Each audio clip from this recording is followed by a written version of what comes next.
Kamu pernah nggak ada dalam situasi harus ambil keputusan yang cuma dikasih waktu sepersekian detik? Atau kamu cukup mengenal nggak reaksi otomatis yang kamu lakukan ketika menghadapi kondisi yang nggak nyaman atau menegangkan? Kira-kira dari pengalaman yang udah kamu lalui itu lebih banyak jadi penyesalan atau rasa syukur? Selamat datang di Dengerin Buku Channel yang akan mereview dan membacakan sekilas dari buku-buku inspiratif untuk nemenin kamu yang suka belajar bisa merefleksikan isi bukunya. Jadi, buku-buku inspiratif itu nggak berlalu begitu aja. Jadi udah inget belum dengan pengalaman tadi? Kalau di buku Alice Matthews, salah satu contohnya itu misal ketika lagi nyetir di jalan. Terus 30 meter dari persimpangan, lampu lalu lintasnya berubah jadi kuning. Di saat itu kita harus ambil keputusan untuk tancap gas atau berhenti. Alice Matthews mencoba menjelaskan bahwa keputusan yang akan kita ambil tentu tergantung dari banyak faktor. Detailnya bisa kamu baca ya.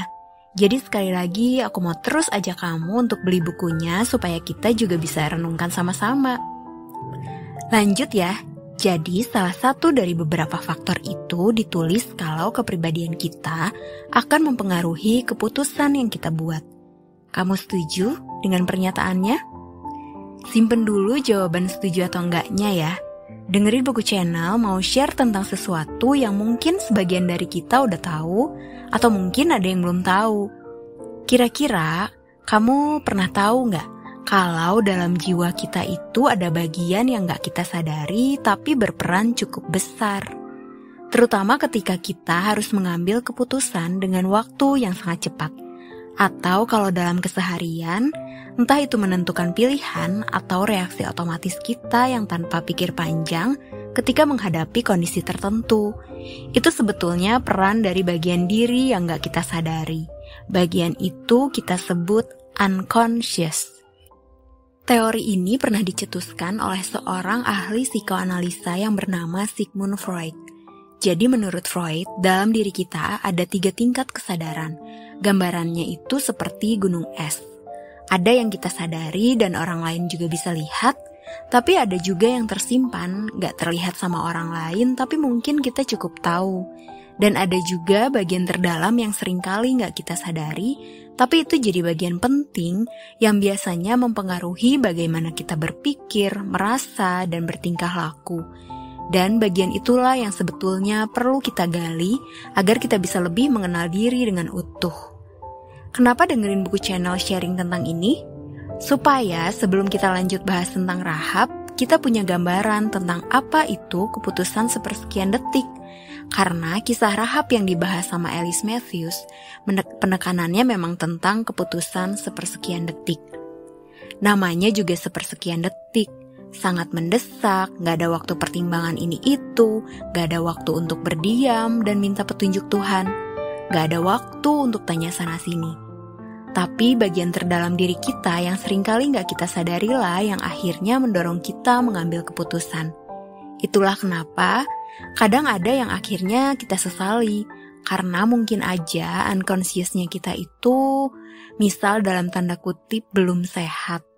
Tapi dengerin Buku Channel percaya, ketika kita berelasi dengan Allah dan bergantung sepenuhnya kepada Allah, dan hanya kepada Allah kita menaruh iman kita, itu akan menolong unconscious kita jadi lebih baik daripada ketika kita mengandalkan pikiran kita sendiri.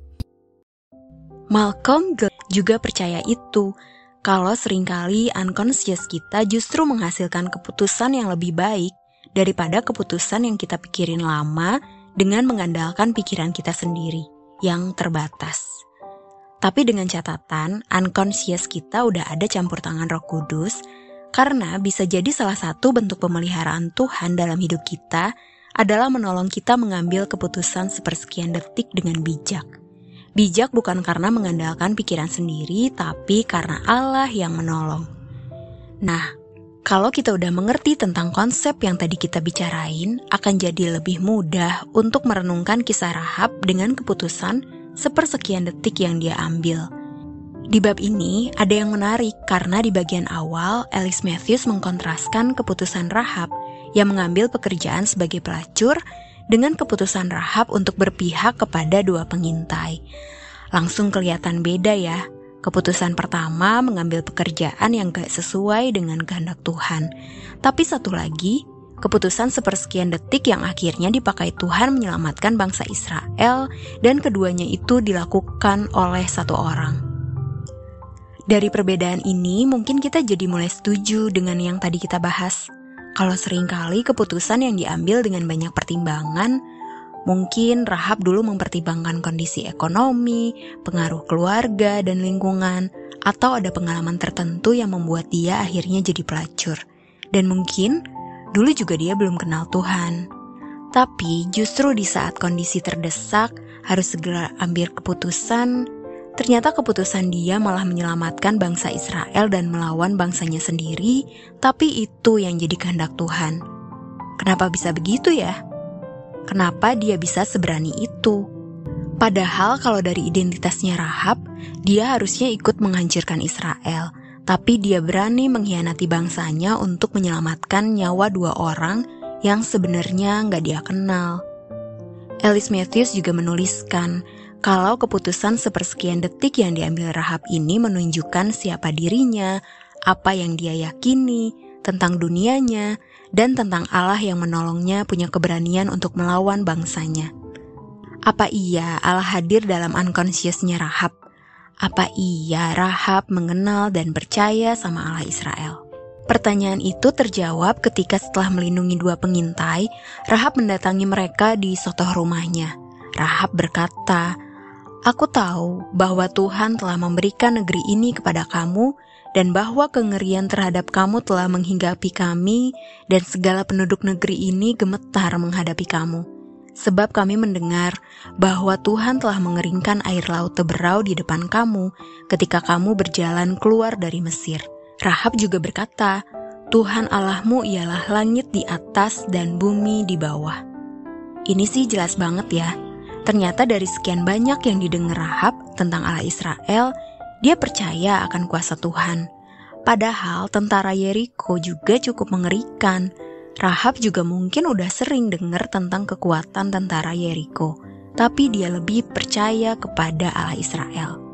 Bahkan tindakan iman yang dilakukan Rahab, selain menyelamatkan dua pengintai dari kejaran prajurit Yeriko, Rahab juga melakukan tindakan lain, yaitu menyampaikan suatu permintaan yang menggambarkan imannya kepada Allah Israel.